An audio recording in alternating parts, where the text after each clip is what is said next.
Fajar adalah seorang pria sederhana. Ia berasal dari keluarga biasa di sebuah kota kecil di Jawa Tengah.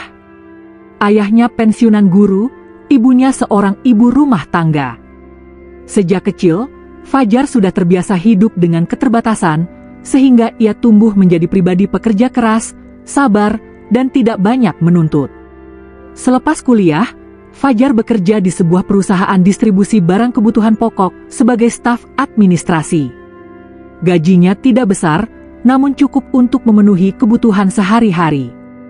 Di tempat kerjanya itu, ia bertemu dengan seorang wanita bernama Bella. Cantik, anggun, dan berasal dari keluarga berada. Ayahnya seorang pengusaha sukses, ibunya ibu rumah tangga yang aktif di berbagai organisasi sosial. Bella adalah tipikal wanita yang terbiasa dengan kenyamanan, dengan standar hidup yang lebih tinggi dibandingkan Fajar. Pertemuan pertama mereka biasa saja. Namun seiring berjalannya waktu, kedekatan di kantor membuat keduanya semakin sering berbincang.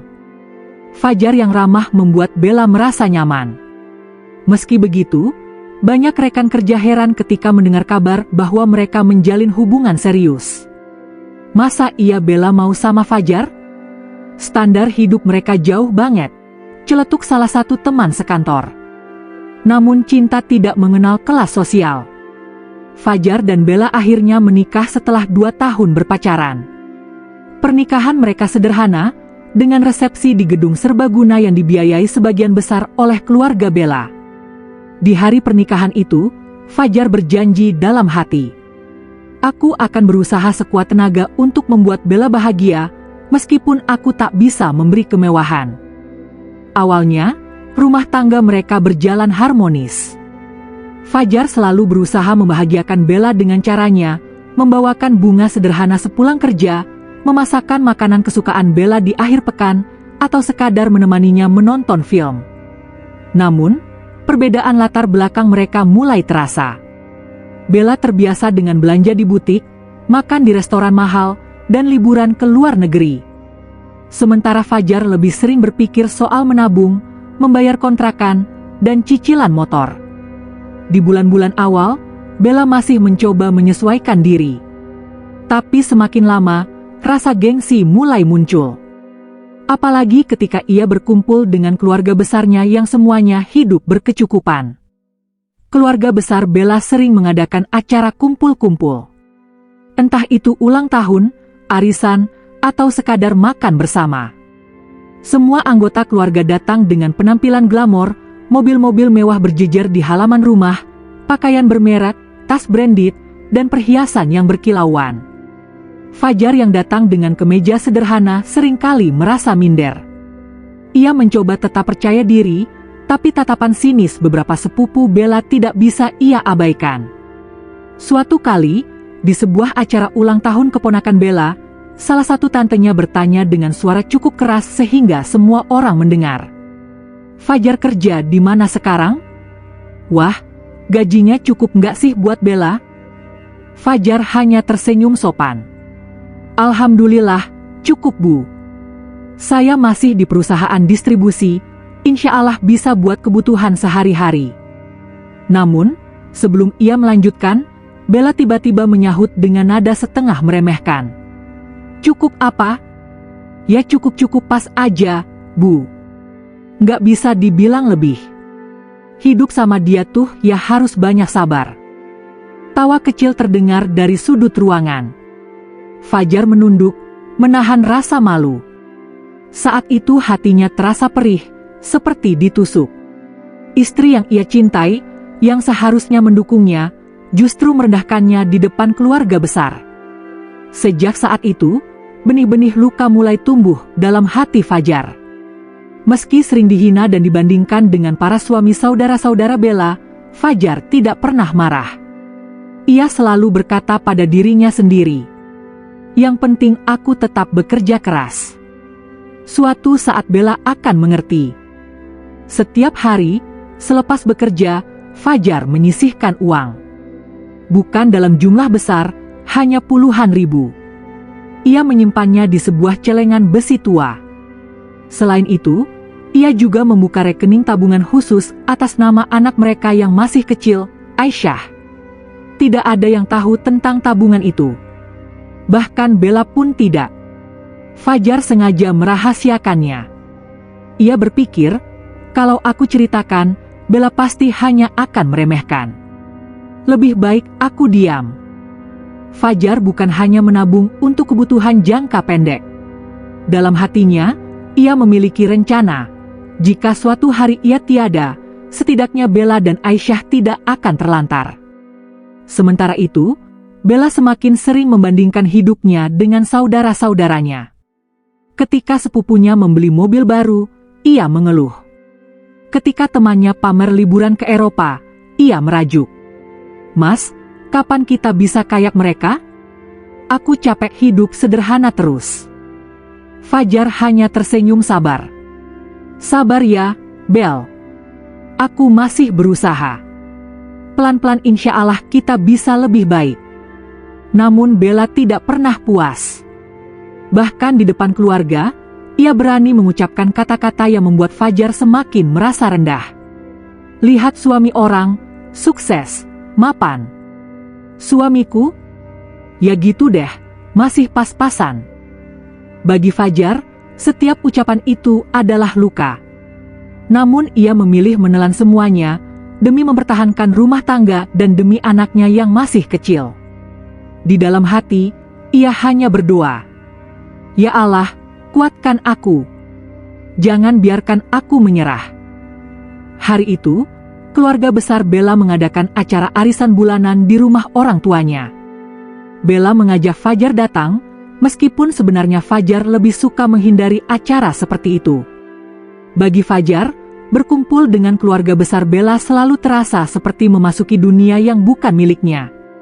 Dunia penuh kemewahan, penuh gengsi, dan penuh perbandingan. Mobil-mobil mewah berjejer di halaman. Pria-pria dengan setelan jas berdiskusi soal bisnis dan investasi. Para wanita pamer perhiasan dan tas bermerek. Fajar hadir dengan motor tuanya, memakai kemeja putih sederhana yang sudah agak kusam. Senyumnya kaku saat menyapa satu persatu keluarga besar Bella. Acara berjalan meriah. Semua berkumpul di ruang tamu besar yang mewah. Tiba-tiba salah satu sepupu Bella nyeletuk dengan nada bercanda, tapi penuh sindiran. Bel, suamimu kok masih naik motor ya? Padahal udah lama nikah. Nggak kepikiran kredit mobil?" Bella yang saat itu sedang duduk di samping Fajar malah menanggapi dengan suara lantang. "Ya gimana, orang gajinya aja pas-pasan.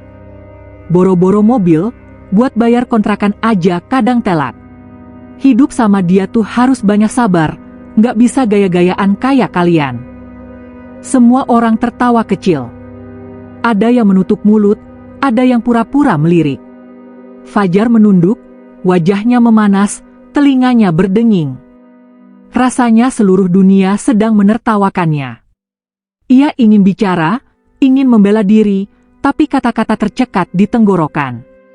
Ia hanya bisa tersenyum kaku, lalu meneguk air mineral di depannya. Dalam hati ia bergumam. Mengapa Bella tega berkata begitu? Tidakkah ia sadar betapa sakitnya aku diperlakukan seperti ini?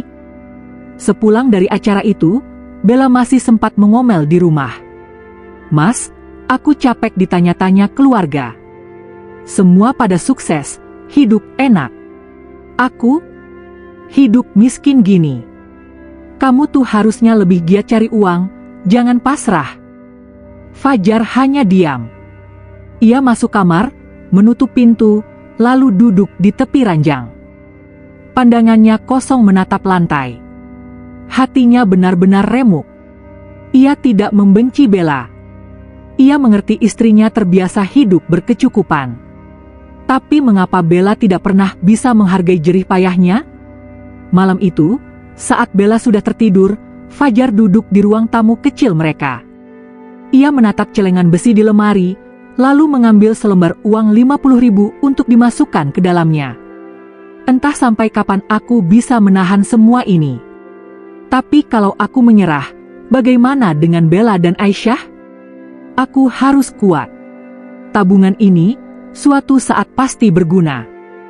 Setiap hari, tanpa sepengetahuan Bella, Fajar menyisihkan sebagian gajinya.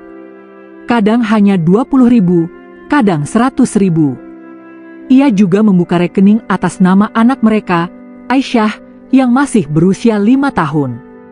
Di buku tabungan itu, ia menuliskan catatan kecil setiap kali menyetor.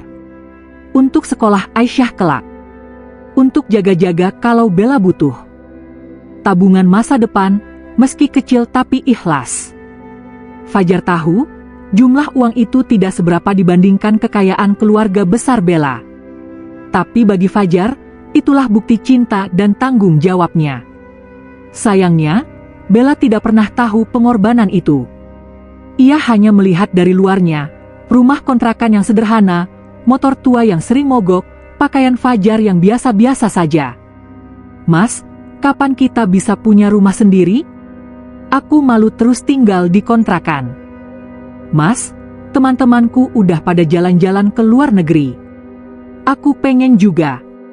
Masa liburanku cuma ke rumah orang tua aja?" Fajar selalu mencoba menjawab dengan sabar. "Pelan-pelan ya, Bel. Aku masih berusaha. Kalau rezekinya ada, pasti bisa." Tapi jawaban itu justru membuat Bella semakin kesal. Ia merasa Fajar tidak punya ambisi, tidak punya target besar. Puncaknya terjadi ketika keluarga besar Bella kembali berkumpul untuk acara ulang tahun pernikahan orang tua Bella yang ke-30. Acara itu dibuat besar-besaran di sebuah hotel mewah. Semua keluarga hadir dengan penampilan terbaik. Saat makan malam, salah satu paman Bella bertanya kepada Fajar, "Fajar, kerja di mana sekarang? Ada rencana naik jabatan?" Fajar menjawab dengan jujur, "Masih di tempat kerja yang sama, Pak. Insya Allah cukup buat kebutuhan sehari-hari." Namun, Bella kembali menyela dengan nada tinggi. "Cukup apa? Kamu tahu sendiri kan, hidup sama dia serba kekurangan. Lihat sepupuku, suaminya bisa belikan mobil, rumah, tas mahal. Aku dapatnya ya begini."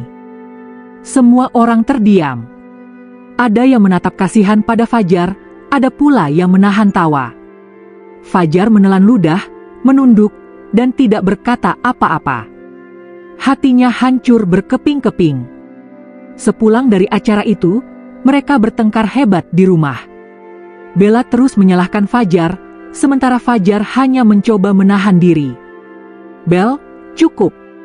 Aku memang bukan suami kaya, tapi aku selalu berusaha. Kalau kamu terus membandingkan aku dengan orang lain, kapan kamu akan belajar bersyukur?" Bella terdiam, tapi wajahnya masih kesal. Malam itu, Fajar duduk di teras rumah kontrakan mereka. Angin malam berhembus pelan, membawa kesunyian yang menyakitkan. Ia menatap bintang-bintang di langit, lalu bergumam lirih. "Ya Allah, aku lelah. Tapi aku tidak boleh menyerah. Aku harus tetap kuat, demi Aisyah. Kalau Bella belum bisa menghargai aku, biarlah. Suatu hari dia akan mengerti." Tangannya kembali meraih celengan besi. Ia memasukkan uang lagi ke dalamnya, lalu menuliskan di buku tabungan kecilnya, "Tabungan hari ini, untuk masa depan Aisyah. Jika aku tiada, semoga ini bisa membantu." Hari-hari berlalu. Usia pernikahan Fajar dan Bella sudah hampir 8 tahun. Aisyah kini berusia 7 tahun, duduk di bangku sekolah dasar. Fajar begitu menyayangi putri kecilnya itu. Setiap pagi ia selalu mengantar Aisyah ke sekolah dengan motor tuanya, meski kadang mogok di tengah jalan. "Ayah, kapan kita punya mobil kayak teman-temanku?" tanya Aisyah polos suatu hari. Fajar tersenyum dan mengusap rambut putrinya. "Doakan ayah ya, nak. Kalau ayah rajin kerja, siapa tahu nanti Allah kasih rezeki buat beli mobil." Pertanyaan polos itu menusuk hati Fajar. Ia sadar Aisyah mungkin juga merasakan tekanan karena hidup mereka berbeda dengan teman-temannya. Namun Fajar tak pernah menunjukkan kesedihan itu di depan anaknya. Ia selalu menampilkan wajah ceria, meski hatinya sering menangis. Di balik semua kesabarannya, tubuh Fajar mulai menunjukkan tanda-tanda kelelahan. Ia sering batuk berkepanjangan, berat badannya turun drastis, dan wajahnya pucat. Bella menyangka itu hanya karena terlalu banyak kerja lembur. "Mas, jangan sering lembur lah. Tapi ya kalau nggak lembur, gaji kita nggak cukup juga. Jadi aku bingung sama kamu." Ucapan itu membuat Fajar hanya bisa tersenyum tipis. Ia tahu Bella tidak benar-benar mengkhawatirkannya, tapi lebih kepada hasil yang ia bawa pulang. Padahal, tanpa sepengetahuan Bella, Fajar tidak hanya lembur. Ia juga mengambil kerja tambahan sebagai pengantar barang di malam hari. Gajinya tidak besar, tapi cukup untuk ia sisihkan ke tabungan rahasia untuk Aisyah. Suatu malam, saat Fajar pulang larut dengan tubuh lelah, Bella sudah menunggu dengan wajah cemberut. "Mas, kamu tahu nggak? Sepupuku baru beli rumah baru di komplek elit. Masa kita masih ngontrak terus? Aku malu banget tiap ditanya keluarga." Fajar meletakkan tas kerjanya, duduk di kursi, dan menatap istrinya. "Bel, aku tahu kamu ingin rumah sendiri. Aku juga mau. Tapi semua butuh proses. Aku kerja siang malam bukan untuk diriku sendiri, tapi buat kamu dan Aisyah." Namun Bella malah menjawab ketus. "Ya tapi hasilnya mana? Kamu tuh kerja keras tapi nggak ada hasil nyata. Percuma kalau begini terus." Kalimat itu menusuk hati Fajar lebih dalam daripada penyakit yang mulai menggerogoti tubuhnya. Malam itu, setelah Bella tertidur, Fajar kembali duduk di ruang tamu. Ia membuka buku catatan kecil di mana ia menuliskan semua setoran tabungan rahasia. Halamannya penuh dengan tulisan sederhana namun penuh cinta. Rp50.000 untuk Aisyah beli buku. Rp100.000 tabungan masa depan. Rp75.000 kalau suatu saat aku tiada. Ia menatap celengan besi tua yang sudah mulai penuh. Tangannya gemetar saat memegangnya, entah karena lelah atau sakit. Lalu ia tersenyum getir. "Mungkin Bella nggak pernah tahu, tapi aku hanya ingin meninggalkan sesuatu untuk mereka.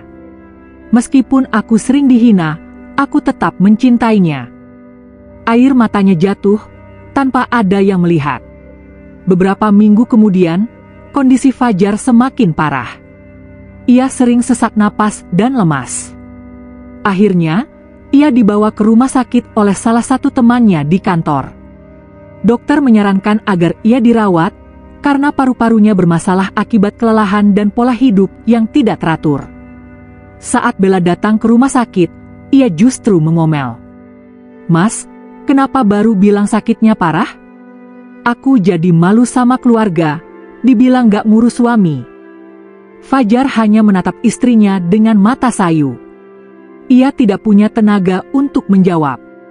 Di ruang perawatan, Fajar memegang tangan Bella dengan sisa kekuatan yang ia miliki. "Bel, kalau aku nggak ada nanti, tolong jaga Aisyah baik-baik. Jangan biarkan dia merasa kurang kasih sayang." Bella menoleh, wajahnya campuran antara kesal dan bingung. "Jangan ngomong aneh-aneh, Mas. Kamu kan masih muda." Namun Fajar hanya tersenyum tipis. Ia merasa waktunya mungkin tidak panjang lagi. Beberapa hari kemudian, Aisyah datang menjenguk ayahnya di rumah sakit. Wajah kecil itu terlihat khawatir melihat ayahnya terbaring lemah. "Ayah, cepat sembuh ya. Aku janji nggak akan minta-minta lagi sama ayah. Aku cuma mau ayah sehat." Fajar menahan tangis. Ia memeluk putrinya dengan tenaga yang tersisa. "Nak, ayah sayang sekali sama kamu. Kalau nanti ayah nggak ada, jangan nakal ya, selalu sayang sama ibu." Aisyah mengangguk, air matanya jatuh di bantal. Pemandangan itu membuat Bella untuk pertama kalinya merasakan sesak di dadanya. Tapi rasa gengsi dan egonya masih lebih besar daripada perasaan iba. Malam itu, setelah semua tertidur, Fajar berdoa lirih di ranjang rumah sakitnya. Ya Allah, maafkan hamba MU yang lemah ini. Aku mungkin bukan suami yang bisa membahagiakan dengan harta, tapi aku sudah berusaha dengan segala tenaga. Jika memang waktuku sebentar lagi, tolong jaga istri dan anakku. Jangan biarkan mereka kekurangan. Air matanya mengalir, membasahi pipi pucatnya. Ia lalu tersenyum lirih, seolah pasrah pada takdir. Pagi itu, udara rumah sakit terasa lebih dingin dari biasanya. Fajar terbaring lemah, napasnya tersengal-sengal. Bella duduk di kursi samping ranjang, memainkan ponselnya tanpa banyak bicara. Aisyah duduk di pangkuannya, sesekali menatap wajah ayahnya dengan mata yang berkaca-kaca. Fajar membuka matanya perlahan, lalu memanggil pelan. "Bel." Bella menoleh, agak malas. "Iya, Mas?" "Kenapa?" Tangan Fajar berusaha meraih tangan istrinya, meski gemetar. "Aku minta maaf kalau selama ini aku belum bisa bikin kamu bahagia. Tapi percayalah, aku selalu berusaha. Jangan pernah benci aku, ya. Jaga Aisyah baik-baik." Bella hanya mengangguk singkat. Iya, sudah istirahat saja." Fajar tersenyum lemah, lalu menoleh ke arah putrinya. "Aisyah, ayah sayang sekali sama kamu. Jangan nakal, ya nak. Selalu rajin belajar." Aisyah menangis kecil sambil menggenggam tangan ayahnya.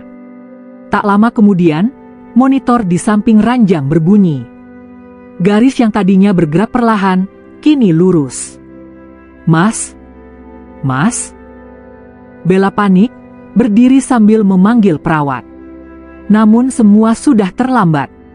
Fajar menghembuskan napas terakhirnya dengan senyum tipis, seolah akhirnya ia terbebas dari segala lelah. Kabar kematian Fajar menyebar cepat. Tetangga, kerabat, dan teman-temannya datang melayat. Pemakaman berjalan penuh duka. Aisyah menangis histeris, meronta ingin tetap berada di samping ayahnya. Bella sendiri tampak linglung. Entah apa yang ia rasakan, tapi di balik wajah dinginnya, ada rasa kosong yang perlahan merayap. Di telinganya terngiang ucapan Fajar sebelum meninggal. "Aku selalu berusaha, jangan pernah benci aku." Kalimat itu menusuk hatinya, menimbulkan rasa bersalah yang selama ini ia tekan dalam-dalam. Beberapa hari setelah pemakaman, Bella membereskan barang-barang peninggalan suaminya. Ia membuka lemari kecil yang jarang ia sentuh. Di dalamnya, ia menemukan sebuah celengan besi tua yang berat. Dengan rasa penasaran, ia membukanya.